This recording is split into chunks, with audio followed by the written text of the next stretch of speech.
नमस्कार दोस्तों। अब की बार 400 पार, कुछ इसी तरीके के नारे आपको भारतीय जनता पार्टी के लोगों से मिलते हो। मोदी है, मुमकिन है। इसके अलावा राम मंदिर आ गया, अब तो कोई हरा ही नहीं सकता है। कोई बोलेगा 15-20 साल तक तो ये सरकार जा ही नहीं सकती है। नरेंद्र मोदी संजीवनी पी के आए और न जाने क्या क्या। इस तरह की आप बातें सुनते हो, सुन के आपको हंसी नहीं आती है? मुझे तो हंसी आती है। नरेंद्र मोदी अब की बार 400 पार कहते हैं, और जब 400 पार कहते हैं तो उस समय सबसे बड़ी बात यह लगती है कि भारतीय जनता पार्टी और आरएसएस किस बूते कहते हैं। नीतीश कुमार के बूते? किसके बूते? भाई 2019 का यदि लोकसभा का चुनाव लड़ा था तो किसके साथ लड़ा था उन्होंने? नीतीश कुमार के ही साथ। और याद करिए, जब 2020 में विधानसभा का चुनाव हुआ था बिहार का, तो किसके साथ नीतीश कुमार लड़े थे? उसी भारतीय जनता पार्टी के साथ।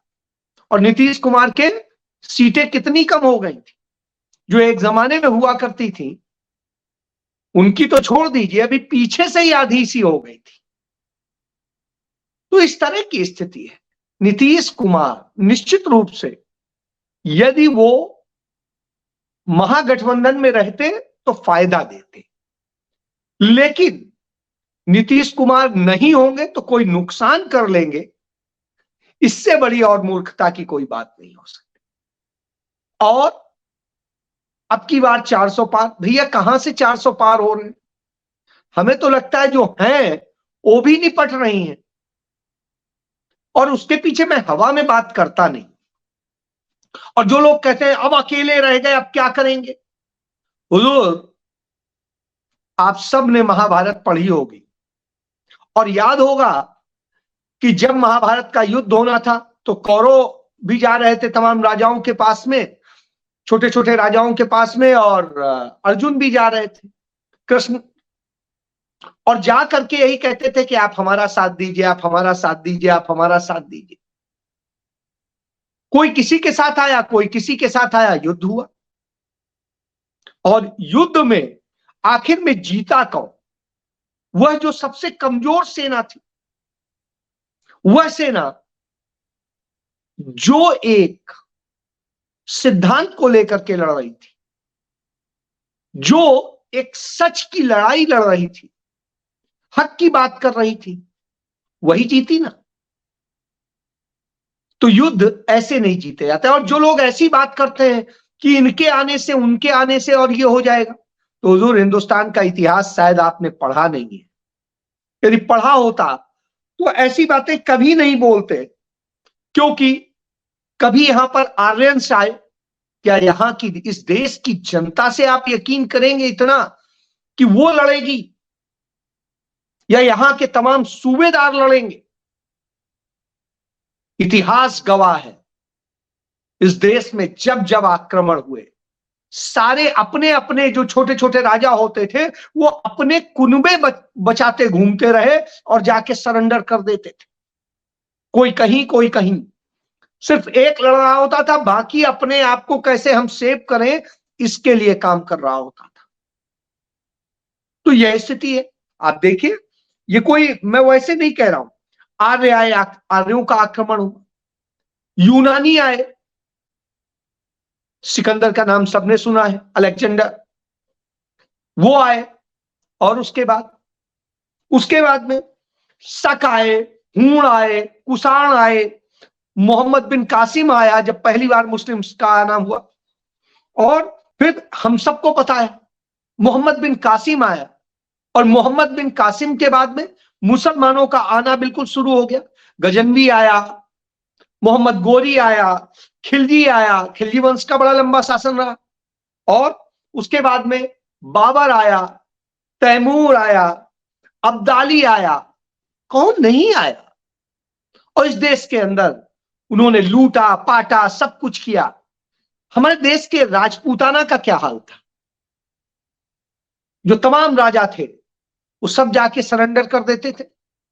एक लड़ रहा होता था, बाकी सरेंडर कर देते थे। तो इसका ये कोई नया इतिहास तो है नहीं, और यह इतिहास हम लगातार देखते हुए आए।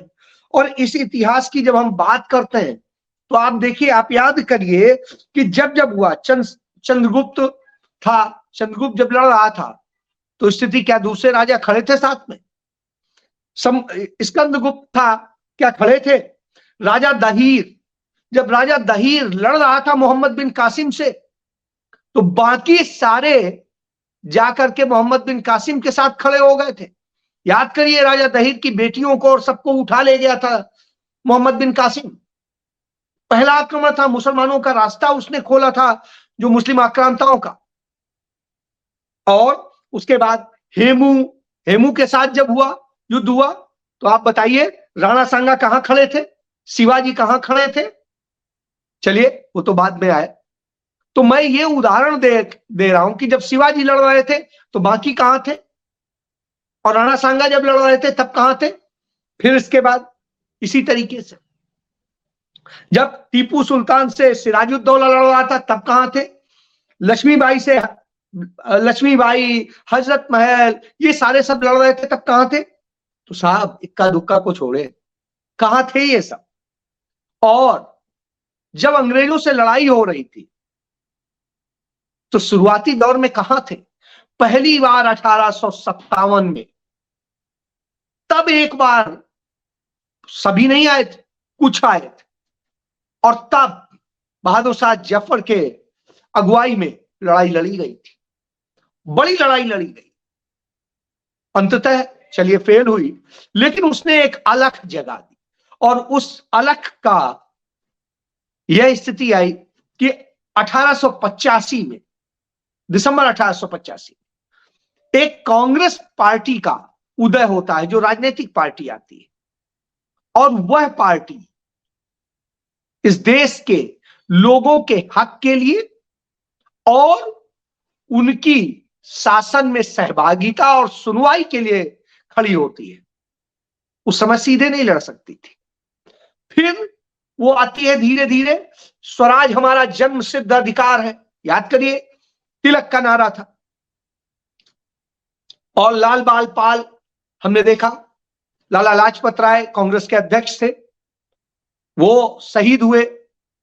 इसी तरीके से फिर आंदोलन शुरू हुआ, पहले स्वराज की बात हुई, स्वराज हुआ, होम रूल के लिए हमने लड़ाई लड़ी, अंग्रेजों के साथ हमने समझौता किया कि ठीक है हमें होम रूल दीजिए, हम जो है आपके लिए प्रथम युद्ध में हम आपके साथ खड़े होंगे, और हम लोग खड़े हुए। लेकिन दूसरे विश्व युद्ध में हम लोगों ने कहा कि हमें पूर्ण स्वतंत्रता दीजिए, तब हम वो नहीं देने को तैयार थे, तो हम भी नहीं लड़ने को तैयार हुए। तो वह स्थिति थी तब कहीं, और वो पहला आंदोलन था जब आरएसएस और सबके लोग सरेंडर करके बैठे हुए थे। उस समय वह पहला आंदोलन था जिसमें हम लोग साथ खड़े हुए, और खड़े हुए तो नतीजा क्या हुआ कि कहीं ना कहीं हम लोग जीत की तरफ बढ़े। और जब जीत की तरफ बढ़े, क्यों बढ़े? क्योंकि गांधी नेहरू की अगुवाई में हम उस दिशा में पहली बार आए थे कि जनता लड़ाई लड़ रही थी, राजे रजवाड़े तब भी नहीं लड़ रहे थे। आप याद कर लीजिए, और ये राजे रजवाड़ों का इतिहास सदैव से यही रहा है। तो जो ये आज के राजा हैं वो डर जाते हैं, उन्हें अपनी कुर्सी, अपनी सत्ता, अपना सुख वही दिखाई देता है, इसलिए स्थिति होती है। आज राहुल गांधी उसी अर्जुन की तरह से लड़ रहे हैं, उसी कृष्ण की तरीके से उसको केंद्रित कर रहे हैं। और जो अर्जुन और कृष्ण का एक रूप है, वो उस छद्म धृतराष्ट्र की सेना, कौरवों की सेना से लड़ा है, क्योंकि वो बहुत बड़ी है, उसके पास सब कुछ है, धन पैसा सब कुछ था। और याद करिए कितनी मुश्किलों में पांडव लड़ाई लड़ रहे थे। आज वही स्थिति है, मुश्किलों का दौर है, और मुश्किलों में कमी लोग साथ देते हैं, ये मुझे कहने की जरूरत नहीं है, आप लोग भी अपनी जिंदगी में झांकेंगे तो यह स्थिति है। आप देख लीजिए जिस तरह से स्थिति है। आमभीक था, उस सिकंदर का दोस्त था, वैसे वो था। जयचंद मोहम्मद गोरी का दोस्त था। आप सोचिए खड़ा हुआ था। राणा सांगा जो राणा प्रताप के दादा हैं, वो बाबर के दोस्त थे, उनके साथ खड़े हुए थे। राणा शक्ति सिंह राणा प्रताप का भाई था, वो अकबर का सिपह सालार था, जिस अकबर के उससे वो लड़ रहे थे, और उसके बाद वही मुगलों से लड़ रहे थे, और वहां ये हो रहा था। राजा मान सिंह अकबर का सेनापति था। अब आप बताइए, उनका रिश्तेदार था राणा प्रताप का। उसके बाद में राणा अमर सिंह, राणा प्रताप का बेटा, वो अकबर का मनसबदार बना, मनसबदार। अब आप समझिए यह स्थिति थी, और जब बन गया तो राणा प्रताप ने भी बिल्कुल चुप्पी साध ली। तो यह स्थिति है। शिवाजी औरंगजेब का टैक्स कलेक्टर के तौर पे काम किए। आप बताइए, छिपाए कोई? फिर सिंधिया, सिंधिया किस तरह से चरण चुंबक थे अंग्रेजों के, हम सब ने देखा है। सावरकर किस तरीके से अंग्रेजों का वफादार वो था, हमने सबने देखा है। श्यामा प्रसाद मुखर्जी किस तरीके से जिन्ना से मिल करके इस देश के अंदर हिंदू मुस्लिम को लड़ाने का काम कर रहा था, देश को बांटने का काम कर रहा था। और अटल बिहारी वाजपेयी ने भी गवाही दी थी देश के स्वतंत्रता संग्राम सेनानियों के। तो आप बताइए, लड़ाई कौन लड़ेगा? लड़ाई तो साहब आरएसएस की विचारधारा और गांधी, नेहरू, पटेल, अंबेडकर की विचारधारा के बीच होनी है। और यह विचारधारा एक साथ हो गई है। आपको शुक्र मनाना चाहिए, डॉक्टर भीमराव अंबेडकर के बेटे डॉक्टर प्रकाश अंबेडकर ने इंडिया गठबंधन के साथ आने का फैसला कर लिया है। और कल राहुल गांधी जब दिल्ली आए तो उनके साथ में फोन से चर्चा के बाद में महाराष्ट्र में पार्टी की तमाम जो सभी दलों की, सहयोगी दलों की मीटिंग हुई। बहुत बेहतरीन बैठक हुई और उसमें बहुत निर्णायक स्तर तक पहुंचने की स्थिति में आ गए। वहीं उत्तर प्रदेश में वहां पर भी बात हुई और अखिलेश यादव ने आज ट्वीट भी कर दिया कि सहमति बन गई है और किसको किसको कैसे क्या सीटें मिलनी है, अब कोई लड़ाई नहीं रह गई है। कांग्रेस की भी तरफ से यह आ गया कि वार्ता चल रही है, बड़ी सकारात्मक चल रही है। अखिलेश यादव ने तो घोषित कर दिया कि हाँ 11 सीटें कांग्रेस को देने का फैसला हो गया है। निश्चित रूप से कांग्रेस के पास एक सीट है तो 11 सीट कहीं से बुरी नहीं है।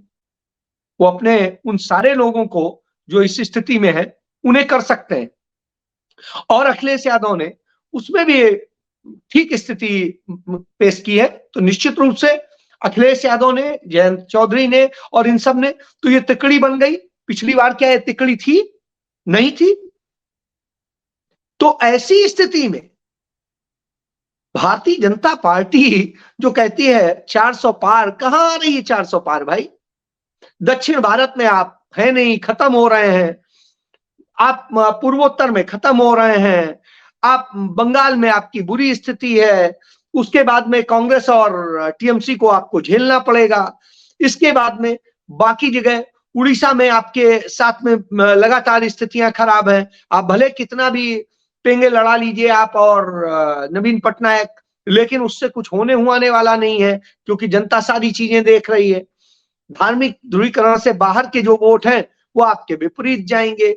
इसके बाद में बिहार में आ जाइए, आप उसी बिहार की बात अब कर लेते हैं जिस बिहार को लेके सारी बातें कर रहे हैं। इधर जम्मू कश्मीर में आप साफ हैं, पंजाब में आप साफ हैं, तो आप हैं कहां?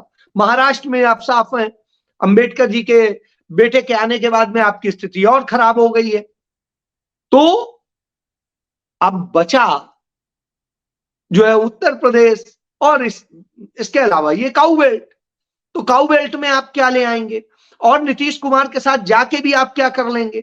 पिछला चुनाव भी तो साथ ही लड़े थे, ठीक है, सारी सीटें तो आप ही लोग के पास थी, एक ही सीट तो कांग्रेस के पास थी।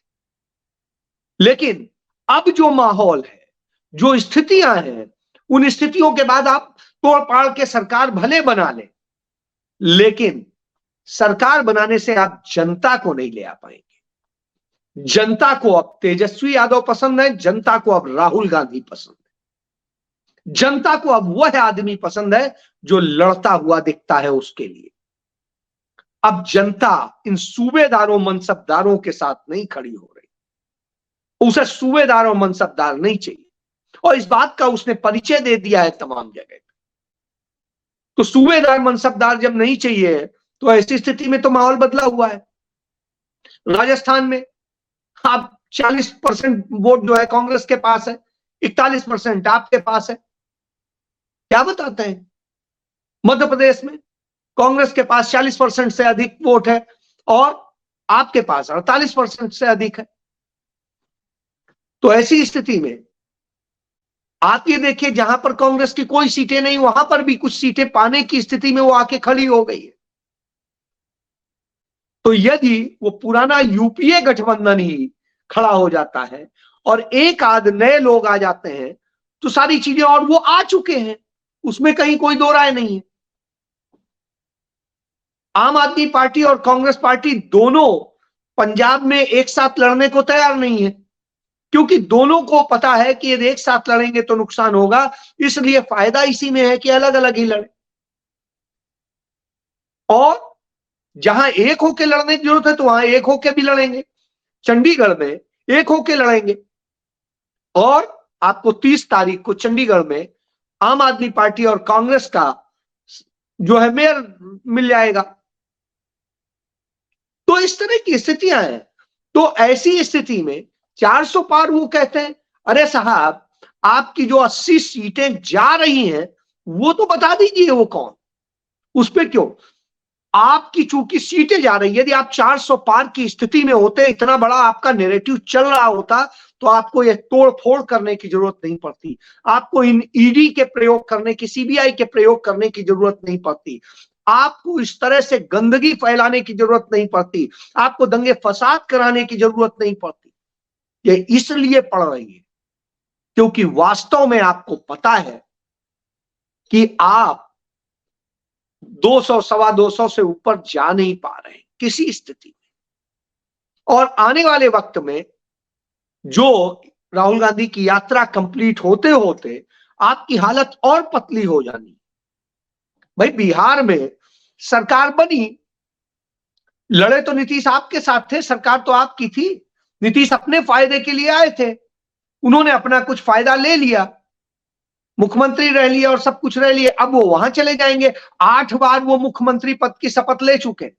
सोचिए कि 8 बार शपथ ले चुके हैं, अपनी इस्तीफा देते हैं और फिर अपने ही मुख्यमंत्री बन जाते हैं, इस तरह का खेल करते रहे। अब जनता उन पलटू राम को पूरी तरह पहचान चुकी है, इसलिए फिक्र इसकी नहीं है, फिक्र इसकी है कि यह युद्ध इतने छद्म तरीके से लड़ा जा रहा है।